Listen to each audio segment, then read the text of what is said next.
जो आप 4 चांद लगाने आए हैं, इसे सजाने संवारने आए हैं, निश्चित रूप से आप सबके श्री चरणों में नमन करते हुए आप सबका हम हार्दिक हार्दिक अभिनंदन करते हैं, वंदन करते हैं, स्वागत करते हैं और इस कार्यक्रम को आगे की दिशा में देने के लिए अपने मन संचालक परम सम्मानित श्री सुमित ओरछा जी को आगे की कार्यवाही का आह्वान करते हैं।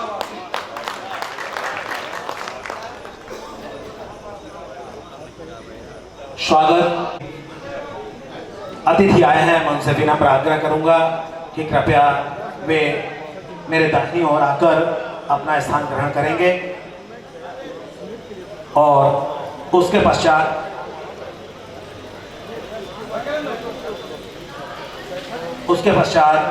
मैं यह मंच श्री सुमित ओरछा जी को सादर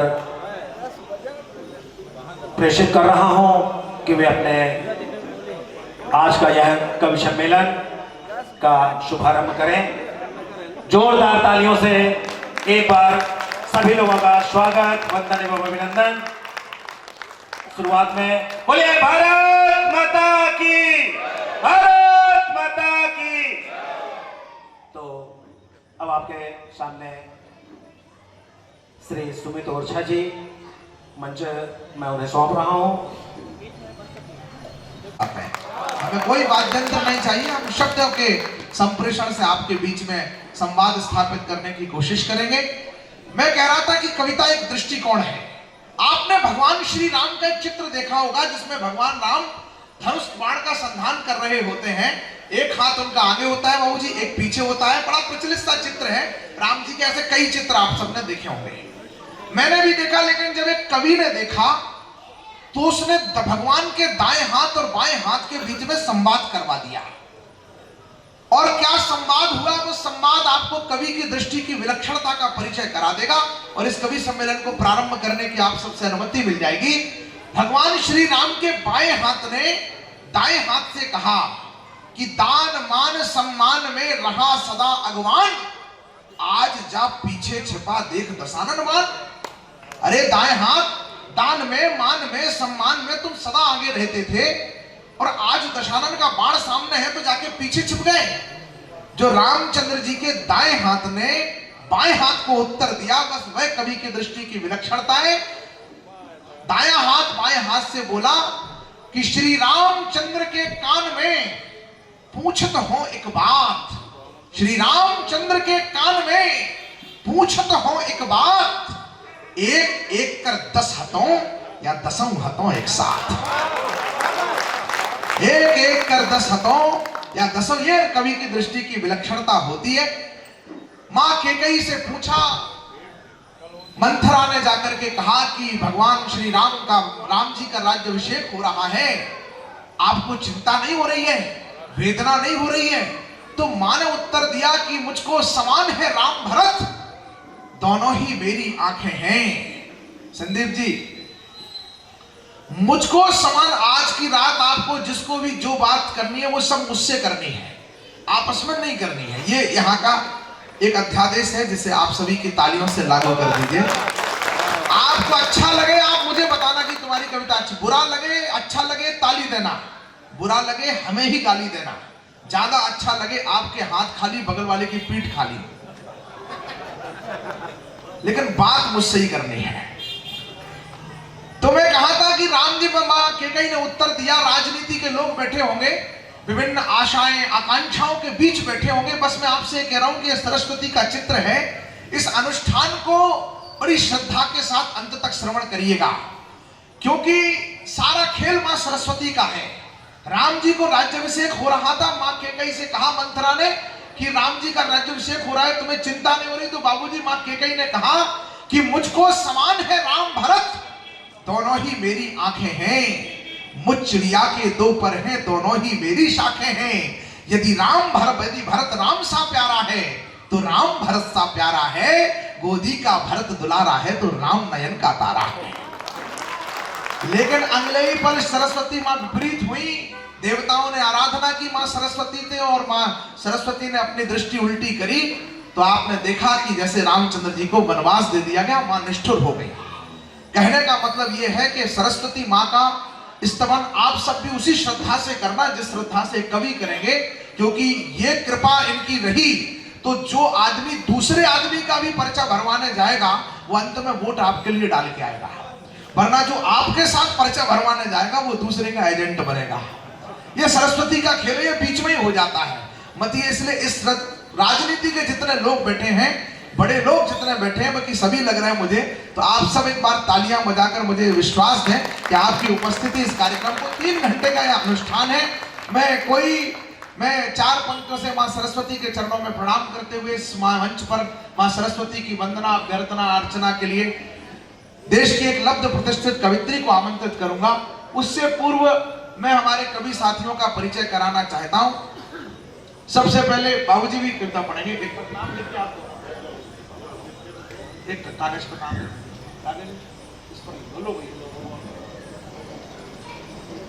सबसे बीच में, हमारे बीच में जो ये इमारत है, यह हास्य के बड़े जादूगर कहे जाते हैं पंडित अशोक नागर। इतने आत्मविश्वासी ब्राह्मण हैं कि किसी जिंदा आदमी का श्राद्ध कर दें।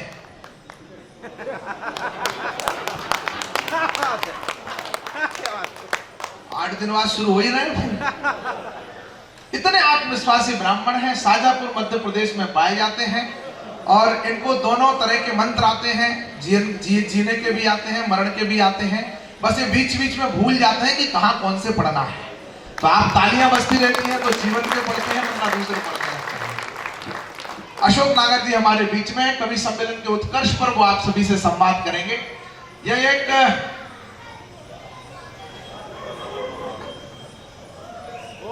अगर आपको दिखाई दे रहा हो तो ये कभी आप लोगों ने कहा टिमरनी से आया है। टिमरनी से 2-3 लोगों ने कहा। यह टिमरनी हरदा जिले से टिमरनी से हमारे बीच में आया है। कवि का नाम है मुकेश शांडिल्य चिराग। ये कवि की विशेषता यह है कि हमें जिस दिन इसे कवि सम्मेलन में लाना होता है, हम 2 घंटे से साबुन से धोते हैं, फिर 4 घंटे उस साबुन को धोते हैं जिस साबुन से इसे धोते हैं, तब जाकर के ये मंच पर लाने लायक बनता है। बड़ा परिश्रम किया है भारत विकास परिषद ने इसको मंच पर लाने में। आप लोग इसके परिश्रम को हमारे समझे और एक बार जोरदार तालियां बजा करके इस कवि की महत्वता को समझने की कृपा करें। दादा शिव कुमार सिंह जी हमारे स्थानीय हैं, लेकिन हम सबके आशीर्वाद दाता हैं, बड़े कवि हैं, कलम की माँ। और दादा आप, मैं अगर भूल नहीं रहा हूं तो पिछली बार आपने ही काव्य पाठ किया था ना? आए हाय, ये तो जादूगर है भाई। तो अब अंत में करेंगे, क्योंकि इतनी कविताएं दादा की हैं, कब करेंगे तो दादा ही खुद तय करेंगे, क्योंकि देश मध्य प्रदेश है ये। यहाँ पर दुनिया में भारत का संविधान ये सिखाता है कि मनुष्य विवाह कब कर सकता है। 21 साल की उम्र हो जाए तो कब कर सकता है। हमारे मध्य प्रदेश के ये कुछ नेता ये बताते हैं कि वो कब तक कर सकता है।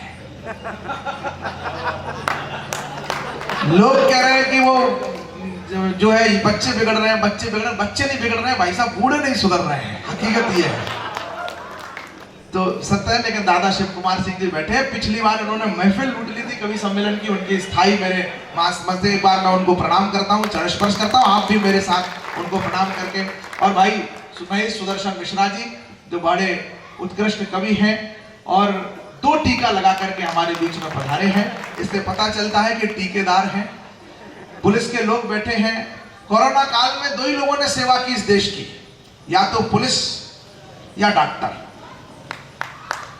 सम्मान में तालियां बजाइए और पुलिस के सम्मान में ज्यादा बजाइए। इसलिए बजाइए क्योंकि डॉक्टर तो पूछ भी लेते थे कि पिछली बार वैक्सीन किस तरफ लगी थी, पुलिस ने नहीं पूछा। ये मुकेश शांडिल्य सच में अद्भुत कवि है। मैं इसकी अगवानी करता हूं आपके बीच में। मां अहिल्या की नगरी से देशभक्ति का एक अनूठा तेवर भाई राकेश नागी हमारे बीच में आए हैं। वो समाज सेवा, राष्ट्र निष्ठा को गाते ही नहीं हैं, जीते भी हैं। मैं उनका बहुत अतिरिक्त आदर करते हुए उनका सम्मान करता हूं।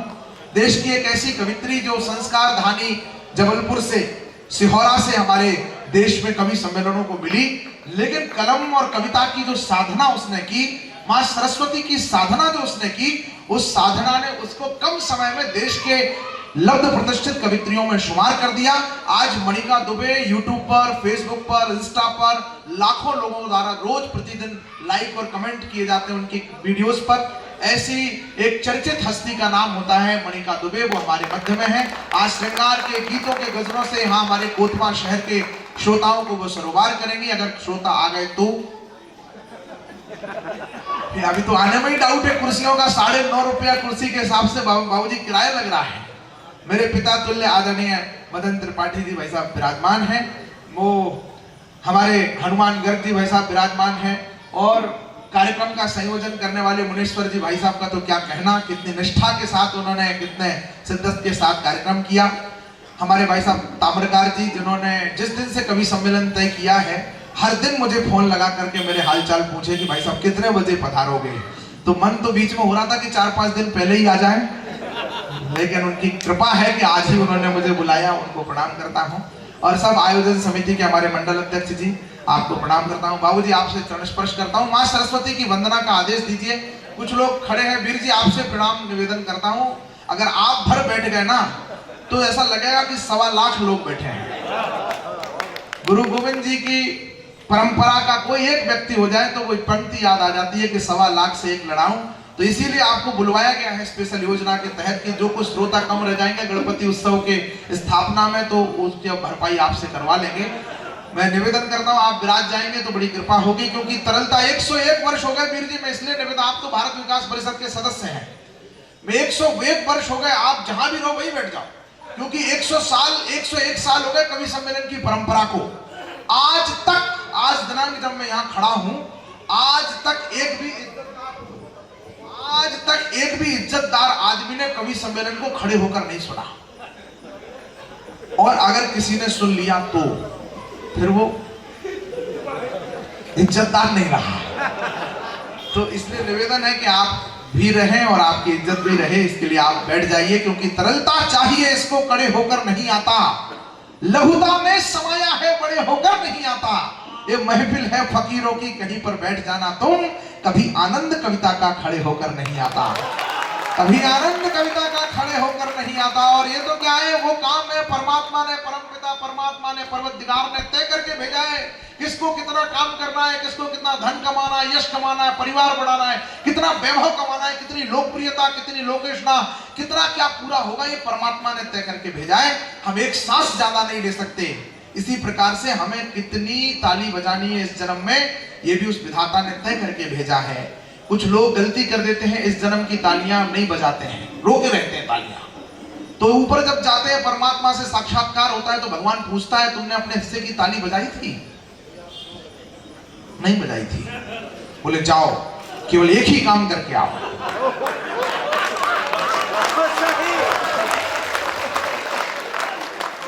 और भाई साहब आपकी सुनने की जगह बिल्कुल ठीक हो तो आप सीधे बैठ जाओ, अगर कहीं उल्टी सीधी जगह फिट हो तो जरूर ऐसे बैठो। कवि सम्मेलन में कई प्रकार के लोग आते हैं, उनमें एक आप भी हैं। मैं प्रणाम करता हूं। तुम भी बैठ जाओ भाई साहब, बैठ जाओ आप भी। आप अच्छा कैमरामैन है, तुम खड़े रहो। वो तो यही कैमरामैन बड़ा विशिष्ट प्राणी, उससे कोई कुछ नहीं कहेगा। कैमरामैन वही बनता है जिसके बचपन से ही दूसरों के घर में ताक झांक की आदत हो। ये पैदा नहीं होते, अवतार लेते हैं ऐसे लोग। मेरा तो होटल है ओरछा में, तो विवाह हो रहा था, तो दूल्हे की फोटो 5 मिनट में खींच के एक साइड हो गया। दुल्हन की फोटो आधा घंटे नीचे, पंडित जी कह रहे फेरे का टाइम हो रहा है, फेरे का टाइम हो रहा है, जल्दी बुलाओ दुल्हन को बुलाओ। पता चला दुल्हन, मैंने कहा भैया वो दुल्हन को बुला रहे हैं, तुम फ्री हो जाओ। तो बोले भाई साहब मैं दुल्हन को सेट कर रहा हूं। तो मैंने कहा दूल्हा क्या करेगा बेटा? तब पता चला कि ये हमारी मातृ शक्ति आ गई है, और मध्य प्रदेश है तो लाडली बहनें ही होगी। लेकिन 19 तारीख को अगर 10 तारीख वाली योजना आ जाए तो आपको अतिरिक्त एक बार तालियां बजा करके मातृ शक्ति को यत्र तक आइए, उनके लिए स्थान की व्यवस्था करिए। मध्य प्रदेश में लाडली बहनों को अंडर एस्टिमेट करने की गलती कोई नहीं करता। अब मुझे लगेगा कि मैं सरस्वती माँ की वंदना करूं, क्योंकि जीवन की हर मुश्किल को वो ही आशा कर सकती है। अब आप कभी सम्मेलन को प्रारंभ करना, ये कुल कुर्सियों के भरने के आवागमन के क्रम में मैं आपके बीच में कुछ अतिरिक्त देर रहा, लेकिन अब मुझे लग रहा है कि जितने भी लोग आए हैं वो कवि सम्मेलन सुनना बहुत अच्छे से जानते हैं। आपकी तालियां और आपकी हर बात में देखो एक गर्व काल है, इस गर्व काल की अनुभूति करिएगा। सीने को 56 इंची करके बैठिएगा, क्योंकि अब पहले था कि एक नेता का सीना 56 इंची का कहा जाता था। आज हर भारतवासी का सीना 56 इंची हो जाता है जब कभी चांद पर हम जाते हैं। जब कभी रूस यूक्रेन के युद्ध में एक दृश्य देखा था देश में तुष्टीकरण के तहत कि कश्मीर में कुछ लोग कह देते कि हम तिरंगा नहीं उठाएंगे, और हमने देखा रूस यूक्रेन के युद्ध में जब दोनों देशों ने कहा कि किसी के हाथ में तिरंगा होगा, किसी वाहन पर तिरंगा होगा, किसी इमारत पर तिरंगा होगा, तो दोनों देश के राष्ट्र अध्यक्षों ने जब अपने अपने सेनाओं को आदेश दिया कि जहां तिरंगा देखो वहां पर गोलीबारी मत करना, तब हमारे पाकिस्तान के लोगों ने भी फक्र से तिरंगा लेकर के अपने प्राणों की रक्षा की। इसलिए ये गर्व काल है, हर हिंदुस्तानी गर्वित है।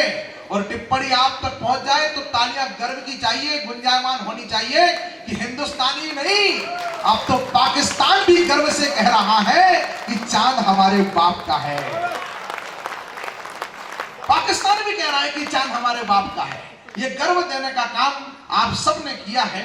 उस गर्व की अनुभूति के साथ इस कवि सम्मेलन को प्रारंभ करते हैं। 4 पंक्तियां मां सरस्वती के प्रार्थना में पढ़ता हूं और फिर विधिवत आकर के मणिका दुबे जी हमारे बीच में मां सरस्वती की वंदना करेंगी कि जीवन की हर मुश्किल को वो ही आशा कर सकती है, जिसको सब नाना कहते हैं उसको हां कर सकती है। जब भी कोई विपदा आए उन चरणों में जाना तुम, दुनिया की हर मुश्किल का हल केवल मां कर सकती है। जोरदार प्रभात जी, जोरदार तालियां बजा करके आमंत्रित करिए।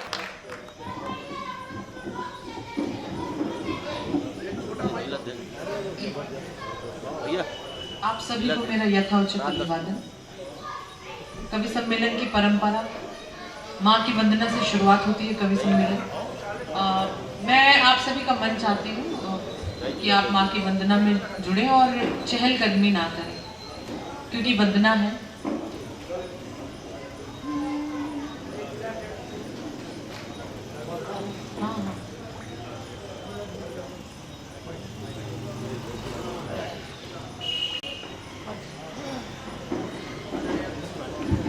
आदरणीय अध्यक्ष जी का आगमन हुआ है, एक बार जोरदार तालियां बजा करके उनका अभिवादन करें। इतनी व्यस्तता में आपका आगमन हमें बहुत उत्साहित करने वाला है। मैं आपको बहुत बहुत प्रणाम करता हूं। स्वागत है मनीषा। ये बच्चे किसके हैं, एक बात और निवेदन करना चाहता हूं। अगर इन बच्चों के माता पिता भी यही आए हों तो नहीं आए होंगे, मुझे पता है, वैसा मेरा अनुभव है। कवि सम्मेलन कई काम आता है। कई माता पिता ऐसे अवसरों पर अपने बच्चों को भेज देते हैं, खुद घर में रह जाते हैं। इस कारण से समस्या होती है, हर रोज का काम है हमारा। मैं एक बार पूरा सदन में इतनी घनघोर तालियों से आमंत्रित करें मणिका। आरती की थाल सजाओ जी, वीणा पाड़ी माँ को मनाओ जी।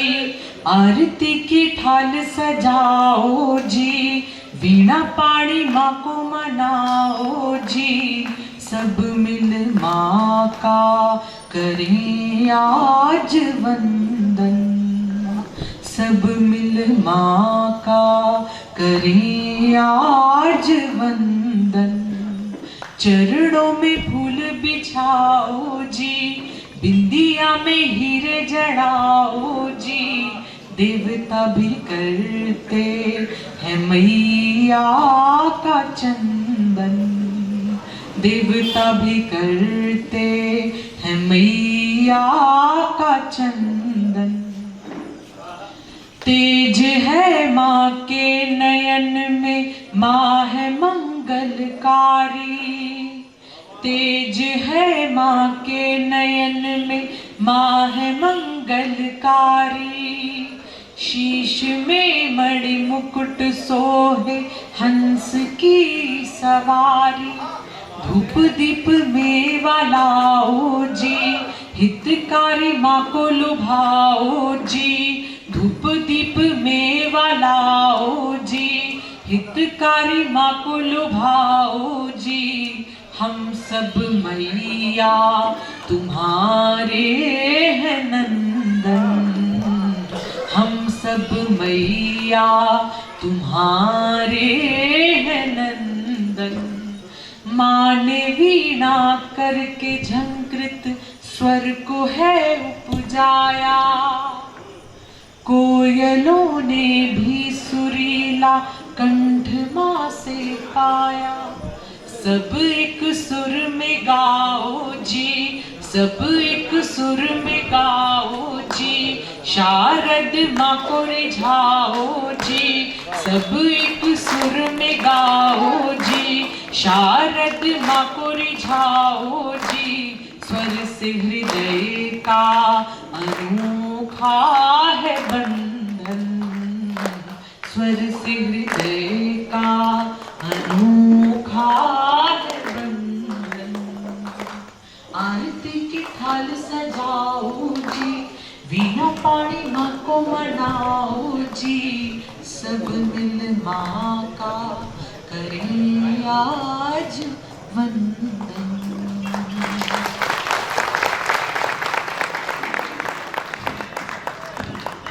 ना जाने कब कहां कैसे वो भावों को जगाती है, वो मन दर्पण में श्रद्धा सुमन खुद ही खिलाती है। भला इंसान की हस्ती ही क्या लिखे कुछ भी, वही गीता रचाती है, वही मानस रचाती है। ऐसी मां बागेश्वरी की प्रार्थना अभ्यर्थना वंदना करके मणिका जी ने इस कवि सम्मेलन को बहुत पावन पवित्र और मां की वंदना के लायक इस अनुष्ठान को प्रारंभ होने लायक बना दिया है। मैं इस कवि सम्मेलन को प्रारंभ करता हूं। युग परिवर्तन का समय चल रहा है। एक समय था, कल आपने देखा कि भारत बड़े अंतर से मैच जीता। अंतर है समय, आप क्रिकेट बहुत समय से देख रहे हैं, मैं तो उस समय से देख रहा हूं था जब मोहम्मद अजरुद्दीन कप्तान हुआ करते थे देश के। उस समय से मैं क्रिकेट मैच देखना शुरू किया भाई साहब। एक समय था जब सचिन शॉट मारता था तो गेंद सीमा रेखा के पार जाती थी। ये नया भारत है 2014 के बाद का। यहां सचिन शॉट मारता है तो सीमा खुद रेखा के पार आ जाती है। ये नया भारत है, ये परिवर्तन है। बस ये कविता यही करती है, कोई अगर घात करता है तो कविता करती क्या है। मैं इस कवि सम्मेलन को प्रारंभ करूं, बस बड़े विवेकवान लोगों की मुझे अनुमति चाहिए। मैं पहले कवि को आपके बीच में आमंत्रित कर रहा हूं। कविता करती क्या है, उत्तर देती है। कवि कोई अगर घात करता है तो ये प्रतिघात करती है। शहंशाह सूरमाओं से भी दो दो हाथ करती है। ये दिनकर की विरासत है, मुखरता धर्म है इसका। बोले सर्जिकल स्ट्राइक के हमें सबूत दे दो।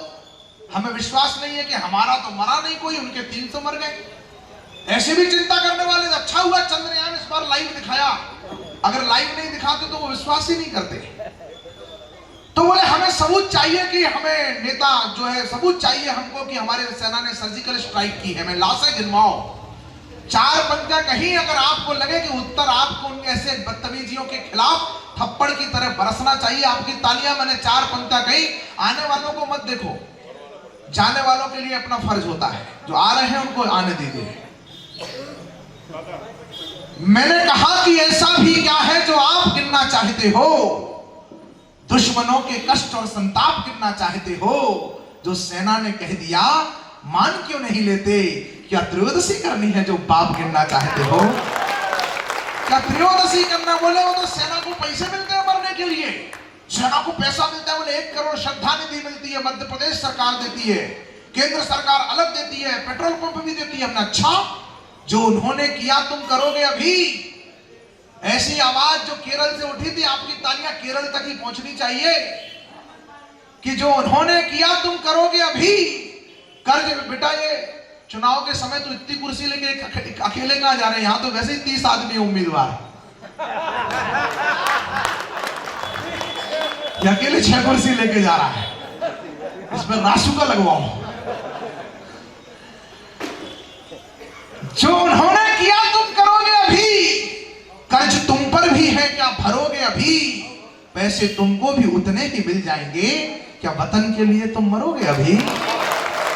क्या वतन के लिए तुम मरो। एक ने तो यह कह दिया, बोले देश में फिर से यही सरकार आ गई तो यह देश हिंदू तालिबान बन जाएगा। मैंने कहा यह देश तो हिंदू तालिबान कभी नहीं बन सकता, इस देश की संस्कृति में नहीं है। पर तुम भारत माता के दुश्मन जानी बनना जाना, देश में अपने देशद्रोह के मानी बनना जाना। वोटों की लालच में इतना गिरते गिरते गिरते इस चुनाव से पहले पाकिस्तानी बनना जाना। इस चुनाव से पहले, लेकिन राजनीति जो ना कराए कम है। मैं एक ऐसे कवि को बुला रहा हूं जो राजनीतिक विसंगतियों पर व्यंग करता है, जो व्यक्तिगत जीवन पर व्यंग करता है। वो ऐसा इकट्ठा करेंगे अपन बीच में, हम इकट्ठा करेंगे, बीच बीच में करेंगे तो काम गड़बड़ हो जाएगा। आप तो बैठो, अब तो हो गया, अब तो हमारे जो कोई का सम्मान नहीं हो पाए मेरे माथे में लिख देना, मैं कभी चुनाव लड़ूं तो मुझे वोट नहीं मिले। और क्या बुराइयां सारी मेरे पक्ष में और जो अच्छाइयां हैं वो सब आप लोगों के लिए हैं। मैं पहले कवि को आपके बीच में बुला रहा हूं जो दिव्य कायाधारी है। इसके कारण आयोजन समिति को ये हेलोजन अतिरिक्त लगवानी पड़ी, इसका खर्चा इसके पेमेंट में से काटा जाएगा। मैं इसको मुंबई में लेके गया एक बड़े कवि सम्मेलन में, बड़ी होटल में रुकवाया, वो बड़े सीमेंट कंपनी का कवि सम्मेलन था भाई साहब। तो हम जिस होटल में रुके थे वो 18 मंजिल की होटल थी, नीचे 13वीं मंजिल पे हम लोग रुके हुए थे, तो नीचे स्विमिंग पूल था। तो इसको पता नहीं क्या लगी, हम लोग बालकनी से देख रहे थे, ये गया और कपड़े उतार करके स्विमिंग पूल में कूद गया। जितने लोग नहा रहे थे वो सब बाहर निकल आए। मैंने कहा क्या हो गया? बोले आदमी कलर छोड़ रहा है। तो मैंने इसको वापस बुलाया, मैंने तेरे कारण 100-200 लोगों के आनंद में खलल पड़ा भाई, तेरे लिए ये नहीं है, तू संवाद कर। तो बोले संवाद क्या होती है? तो मैं से छत पर ले गया सबसे ऊपर, और जैसे छत संवाद करते ना लोग लेट जाते हैं दिगंबर होकर के, वो जाकर के लेट गया। थोड़ी देर में वहां 100-200 कौवे इकट्ठे हो गए। तो मैंने उससे मेरे साथ अशोक नागर जी थे, ये पक्षी शास्त्र के अच्छे ज्ञाता है, पक्षियों की आवाज पहचान लेते हैं। मैंने नागर जी को बुलवाया, मैंने कहा नागर जी पूछो ये कौवे क्यों रो रहे हैं? तो कौवों से पूछा कि तुम लोग क्यों परेशान हुए, क्यों घेर करके खड़े हो? बोले हमारा देवता मर गया। तो जो कौवों को भी अपना देवता नजर आता है, उसका आज तो मंगलवार का दिन था, तो कोतवा वालों को अपने नसीब में आ गए अगर शनिवार को आप लोग कवि सम्मेलन रखते। मुकेश शांडिल्य को लाना कठिन था, वो घर से ही नहीं निकलते इस दिन। तो ऐसे कवि का नाम होता है लौकिक अलौकिक, दोनों ही दृष्टि से आप उन्हें देख सकते हैं। 4 पंक्तियों से उनकी अगवानी करता हूं कि कवि ये हास लेते। आइए भाई साहब, स्वागत है आपका। आइए भाई साहब, हम लोग थोड़ा जल्दी शुरू हो गए, इसके लिए हम खेद प्रकट करते हैं। कोई 4 पंक्तियों से अगवानी करता हूं कि कभी ये हास लिखता है, कभी परिहास लिखता है, ये पत्थर की बस्ती में मुलायम घास लिखता है। कठिन इस वक्त में मुकेश शांडिल्य की महत्ता को न झुठलाना, इस रोते वक्त का हंसता हुआ इतिहास लिखता है।